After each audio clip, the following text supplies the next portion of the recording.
Hey, English learners! Welcome back to the LeapTalk English Podcast, your cozy little place to learn easy English through real, everyday conversations. I'm Mary. And I'm Albert. Albert, I noticed something on your calendar yesterday when we were scheduling this recording. You had 4 different social events and 2 extra work meetings booked all on the exact same afternoon. You caught me. Yes, I looked at that calendar last night and felt an instant knot in my stomach. Let me guess, you didn't actually want to go to all 4 of those events, did you? Not even slightly. But when people asked me, the word no just wouldn't come out of my mouth. It felt too confrontational, so I just kept saying yes until I completely ran out of hours in the day. You fell right into the people-pleasing trap. It's that sudden wave of anxiety where saying no to someone else feels like a personal attack on them. Exactly. You feel like a bad friend, a bad colleague, or just a selfish person. And that is exactly what we are unpacking today. The art of saying no without the heavy weight of guilt. Not in a rude, aggressive way. No, not at all. More in a protective, honest way. Because protecting your own peace is allowed, even if it disappoints someone temporarily. If you're learning English with us today, just settle in and enjoy the flow. This conversation is tailored perfectly for B1 and B2 learners. If you're A2, don't worry about understanding every single idiom. Just focus on the rhythm and the main takeaways. Listen for the expressions, pay attention to the tone, and stay with us. Later on, we'll take a peaceful word tour through 8 incredibly useful vocabulary words from today's chat. And near the end, we'll do Say It Better, taking simple, flat sentences and polishing them into smooth, professional, and natural English. Like, instead of saying, I can't come because I'm tired, You can say, I don't have the capacity to show up fully right now. and instead of saying, sorry, I can't do this work. You can say, to protect the quality of my current projects, I have to pass on this one. So take a deep breath. Today, we are learning how to set boundaries gracefully in a calm, honest, real-world way. Mary, I want to ask you about the root of this. Why is a tiny 2-letter word like no so incredibly heavy to say? I think it comes down to a fear of alienation. Deep down, humans want to belong to the group. Historically, saying no might have meant getting left behind. So today, we treat a simple boundary as a massive risk to our relationships. Alienation, that means feeling isolated or separated from everyone else, right? Yes, exactly. And to avoid that feeling, we overcommit. We agree to favors we don't have time for or projects we don't have the energy for. We choose internal resentment over temporary external discomfort. Internal resentment, that burning feeling of anger or bitterness you keep inside because you feel taken advantage of. Precisely. It's an exhausting trade-off. We save the other person from a tiny moment of disappointment by punishing ourselves with days of stress. I see this all the time with English language learners too. Sometimes a colleague or a client will ask them for a massive favor, and because they are worried about their language skills or looking unhelpful, they just nod and say yes. Oh, absolutely. There's an extra layer of vulnerability there. You don't want people to think you're saying no because you can't do it linguistically, so you overcompensate by taking on too much. But then you end up overwhelmed. Exactly. And the irony is, when you say yes to everything, your quality of work and your presence drop. You end up giving everyone a diluted, tired version of yourself. Diluted, meaning made weaker or less effective because it spread way too thin. Right. A boundary isn't a wall to keep people out. It's a gate that keeps you healthy enough to actually care for the people you say yes to. Have you ever had a specific moment where saying a firm no felt terrifying but completely saved you? Yes, last year. A close friend asked me to help me organize a massive community project. It was a beautiful cause, but I was already working late nights. My old instinct was to say, sure, I'll force it into my schedule. But you didn't? I didn't. I took a breath and said, I love this project, but I am at maximum capacity right now. If I say yes, I won't be able to give it the attention it deserves, so I have to decline. Wow, how did you take it? She was completely understanding. She just said, I totally get it. Thanks for being honest. I stood there realizing that all the terror was entirely in my own head. She didn't judge me at all. That is such a huge realization. We write these massive scripts in our minds about how angry people will be, but most reasonable people respect clarity. They really do. And honestly, when someone respects your no, it actually deepens the trust in the relationship. They know that when you say yes, you truly mean it. So how do we start practicing this in our daily lives without sounding cold or detached? It starts with dropping the long, elaborate explanations. Elaborate explanations, meaning giving a massive, complicated story or excuse to justify your choice. Yes. When we feel guilty, we over-explain. We give a long list of reasons why we can't make it.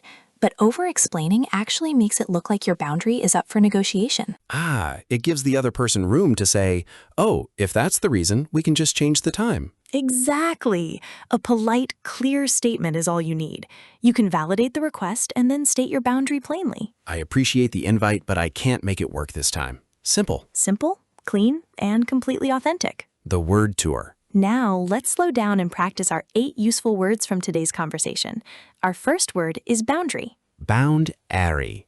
Boundary. A boundary is a clear limit or line you set to protect your time, energy, and personal space. You might be learning how to establish these limits in your life. You could say, setting a healthy boundary is crucial for my peace of mind. Or, if someone crosses that line, I need to communicate my boundaries more clearly. our second word is alienation. Alienation. Alienation. Alienation is the painful feeling of being isolated, excluded, or cut off from a group or society. If you worry that saying no will isolate you from your friends, My fear of alienation makes it hard to say no. or describing a workplace dynamic, People-pleasing often stems from a deep fear of alienation. our third word is resentment. Resentment.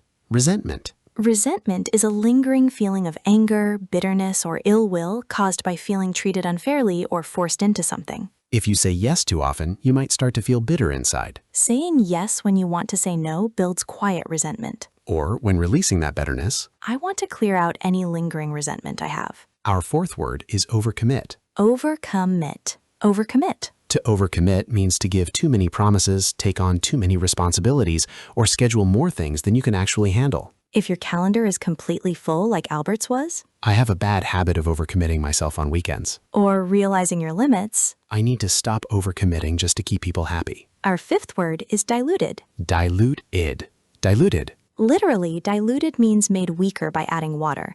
Metaphorically, it means your energy, focus, or presence is weakened because it is spread across too many things. If you try to please everyone, you give less to each person. When I am too busy, my attention becomes diluted. Or focusing on quality over quantity. I want to give my full focus, not a diluted version of myself. Our sixth word is capacity. Capacity.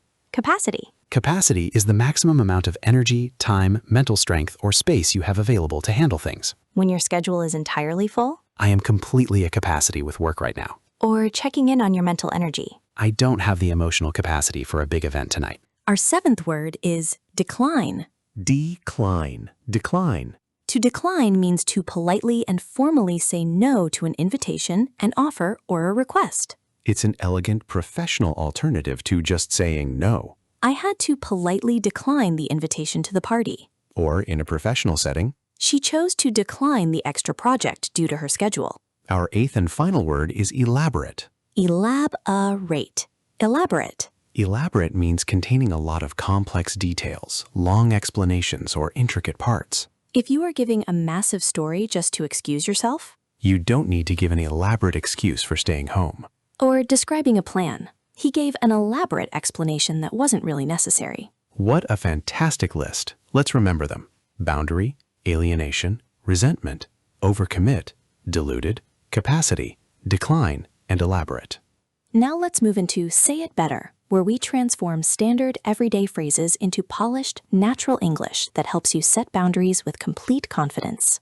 Let's look at this common one. I can't come because I'm tired. It's honest, but it can sound a bit blunt. To sound more sophisticated, you can say, I don't have the capacity to show up fully right now. or I need to take this evening to recharge, so I'll have to pass. Here's one for the workplace. Sorry, I can't do this extra work. Instead of sounding defensive or unhelpful, make it professional. To protect the quality of my current commitments, I have to decline. Or I am at maximum capacity right now, so I won't be able to take this on. What about this situation? I am sorry I didn't answer your message. I was busy. Let's phrase this with gentle confidence. Thanks for reaching out. I was unplugged from my phone yesterday. Or I was focusing on a deadline and couldn't check my messages. Here's one we say when we feel guilty about a boundary.